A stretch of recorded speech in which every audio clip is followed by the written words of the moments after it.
You're watching WHUC TV 7. Now, live from the news station with coverage you can count on, this is Hines' very own WHUC News.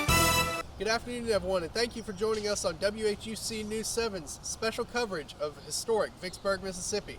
I'm Devin Varnado. And I'm Tamara Heyman. We have reporters all over River City getting coverage on special events. First, let's take it over to Dejanay Antoine, who's at the historic CocaCola Museum. Hey guys, I'm here right now in Vicksburg, Mississippi at the CocaCola Museum, giving you major insight about the history of Coca-Cola. The home where Coca-Cola was first bottled is right here in Vicksburg, Mississippi. WHUC News 7 had the opportunity to explore the fascinating museum, and we found out many interesting facts. Not only is it a museum, but also it's a candy store and gift shop. Executive Director Ms. Nancy Bell gave us a tour and shared some historic facts about the museum. This is where Coca-Cola was first bottled anywhere in the world in 1894. So we have the history of Coca-Cola here, we have the history of the Beatenhorn family, and we have the history of how it was bottled for the first time. So we have lots of interesting information, including how you had to actually make your own carbonated water to fill those bottles with the carbonated water with the syrup. So lots of interesting things, as well as we have a gift shop with all kinds of things to buy, and we do Coke floats and ice cold Coca-Colas and all kinds of things. While you're here, please make sure you stop by and get you a Coke, because I know I did. Dejanay Antoine, WHUC News 7. Back to you, Devin and Tamora. Thanks, Dejanay. I didn't know that Coke was bottled for the first time here in Vicksburg, Mississippi. Oh yeah, and Coke, a good Coke is good on a day like today with all this heat around here, next to the river. Well, you guys, we're going to take it right over to Christopher Farish, who's at the Vicksburg Civil War Museum. That's right, Devin and Tamora.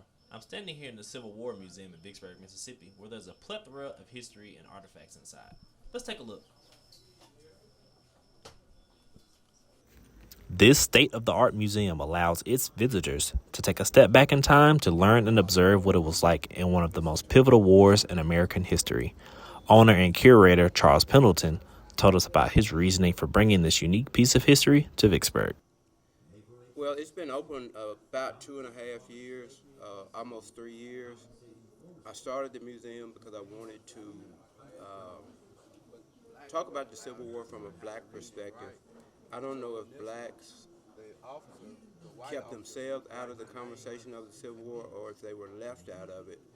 But whatever the case, I wanted to include the black version or the black story or the black part in the Civil War.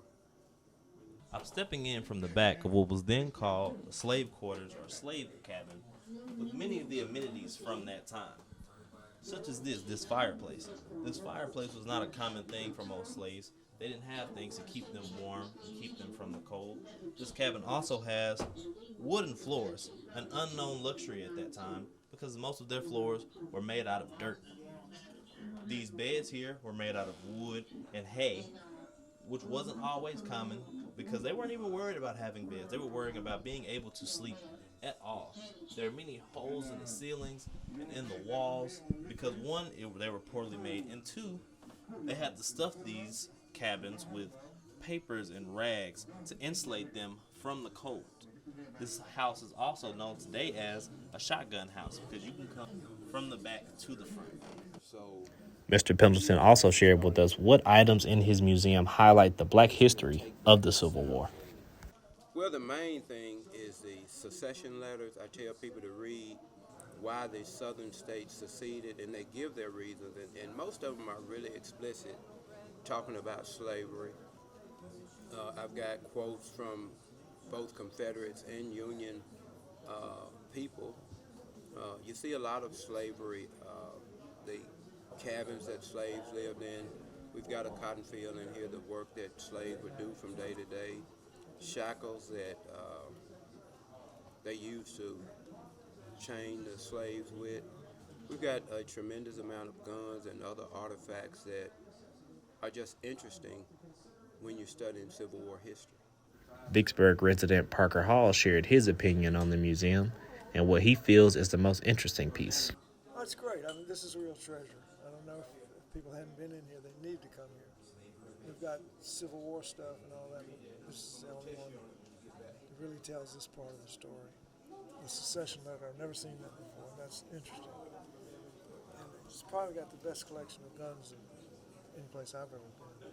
So it's pretty neat, yeah. Standing here in the cotton fields in the Civil War Museum in Vicksburg, Mississippi, this is Christopher Farish, WHUC News 7.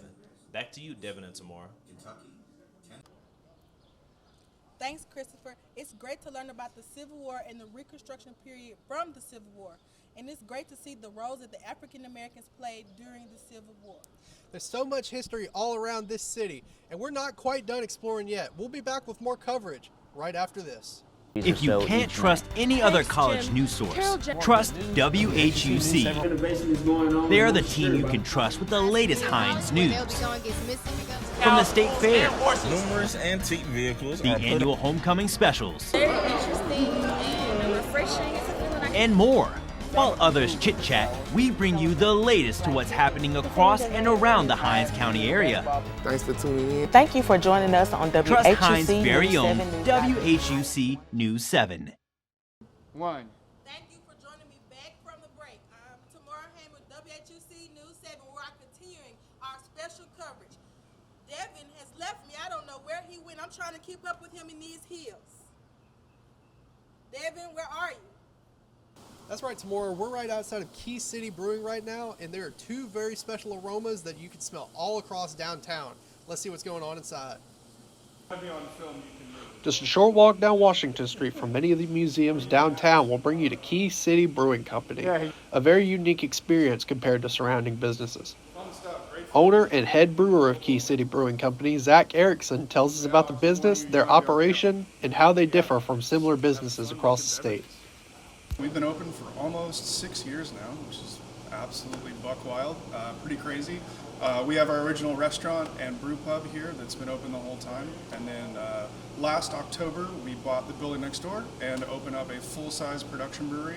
Earlier this year, we actually just started roasting our own coffee, which is starting to go out in bags and is available here as cold brew as well as packaged bags as well. Well, first off, we're the only brewery around, for 45 minutes in any direction. Same with coffee roastery, so we're offering a unique experience for people to come in. Mr. Erickson even took time to walk us through the operation of his brewery. But yeah, this is our production facility. So this is 10 times the size of what we have next door. And we're actually transferring a beer right now, getting ready to can it off tomorrow. But yeah, just having fun making beverages. A one-of-a-kind experience just down the road from everything that we've seen so far, with two of everybody's favorite beverages. Devin Varner there, reporting for WHUC News 7. Back to you, Tamara.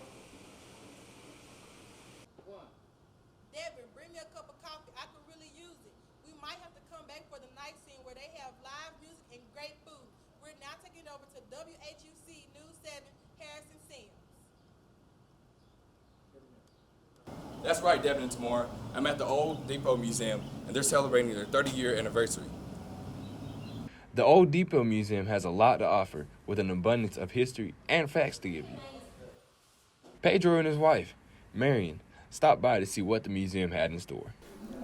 This is the tail end of a month-long trip that we started on September 1. So we went all the way to California on the north side, and now we're coming back home on the south side.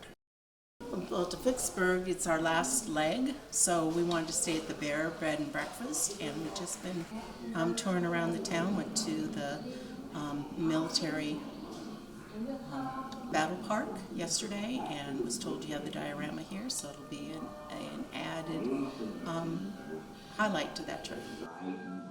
Check out these awesome military ships that had been handcrafted from scratch by the husband of Susan Trest, who is the financial officer and office manager of this building.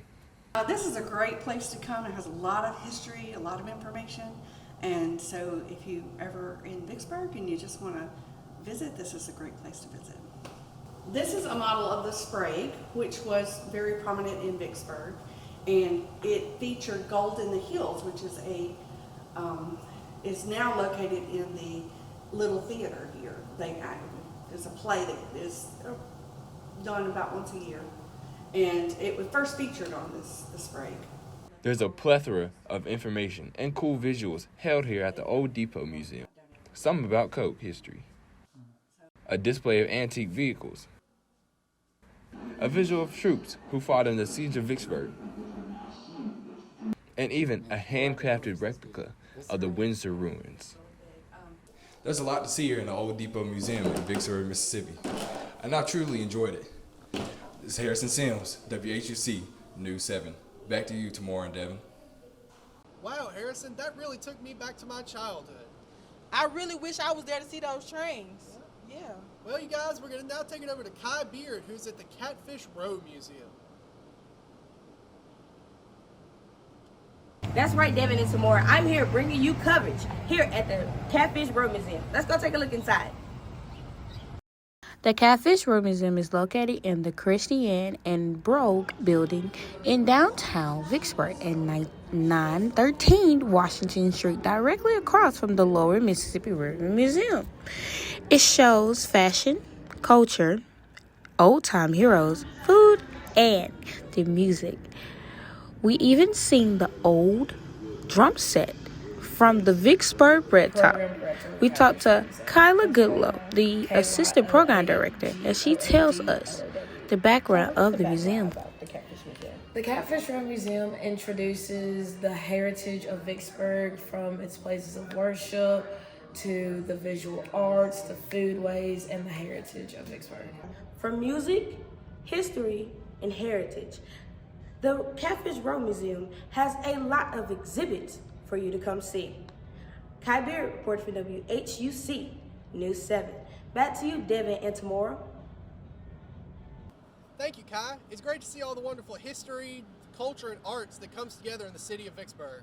Thank you for informing us. After this break, we'll have more coverage for you guys. For more than 4 decades, you have trusted us to be the #1 college news source that cares for you from the beginning to the end. So now, we're proud to say that we've won the Mississippi Association of Broadcasters Awards. And we will continue to try to keep you knowledgeable and focused on stories that are happening around you. We are Hines' very own WHUC News 7, named #1 by the Mississippi Association of Broadcasters. Welcome back, you guys. Now for a little bit more of a lighthearted note, we go back over to WHUC News 7's Harrison Sims, who helps a local animal in need. A local cat or a little kitten. Glad to help him out. Man was he was in this hole over here, crying for help. So, you know me, I just decided to help him out. Here we go. Oh, what a cute little kitten. It's good to see a good deed while we're out here. Now we're going to take it over to Maya McFadden, who's at the Artistic Gallery. Okay. That's right, Devin and Tamora. We're covering the Attic Gallery. The small art gallery was filled with beautiful, strange, and unique pieces. The owner of the Attic Gallery, Leslie Silver, talked about the history of the gallery. Well, the Attic Gallery is now 52 years old. I opened up not knowing what I was doing. I went up some steps, and it was dark up there, and no lights worked. And it felt right. The spirit of it felt right. And so I just got things and brought it there, and never thought that I was opening a gallery. I just thought I was sharing what I had with other people. And Nina Yerger, a local customer and art gallery connoisseur, told us why she kept coming back to the Attic Gallery. The gallery is one of the most unique places that I've ever been. I go to local artist galleries all over the country, like when I go on any trips or out of town, and this is probably one of the largest, not in size of the building, but of items in it, and it has the broadest variety. 52 years of artistic excellence. Maya McFadden, reporting for WHUC News 7. Back to you guys. Thanks, Maya. I may have to go over to the Attic Art Gallery once we're done here. We now take it over to my co-host, Tamora Heyman, who I think has snuck off to get some food. We've been working so hard. It's time to eat. I found a great spot here at the Vicksburg Mall. Let's go see what the food tastes like. Owner of Lovetts, Charles Smith, gives insight on restaurants. I've been in the restaurant business for 40 years. I've owned several restaurants. I've worked for several large companies and corporations throughout the Southeast. And I actually had 2 restaurants over in Jackson. But when we decided to retire, my wife, and open up another restaurant, she was not going to Jackson. So we decided, okay, let's do it here at home in Vicksburg, where we presently live at. The next biggest thing was, what are we going to name the restaurant? And the name Lovetts came up. And Lovey is my mom's nickname. That's what she was always known by. And that's the name that we decided to open a restaurant, Lovetts. Hurry up, Devin. I'm already eating, and this food is delicious. Chef Charles Smith explains how he started cooking. And I never forgot what my mom told me, which was never to believe or trust anybody to feed you. And so I started, tiptoeing, looking up on the stove and looking on plates. And I just started loving cooking from a very early age, So it's really second nature, really. Even though I went to Alcorn, got a degree in mass communications, the love of the restaurant was more important. Well, everybody, we've spent a lot of today seeing a lot of the culture and history that Vicksburg, Mississippi has to offer. But no trip would be good without visiting a local restaurant. So we're right here at Lovetts in Vicksburg, just down the road from where we were. And our team here at WHUC News 7 has decided to grab a little bite to eat before we get out of here. Everybody say bye. Bye. Well, you guys, from us and our team here at WHUC News 7, I'm Devin Barlow. And I'm Tamora Haynes. And we'll see you guys next time.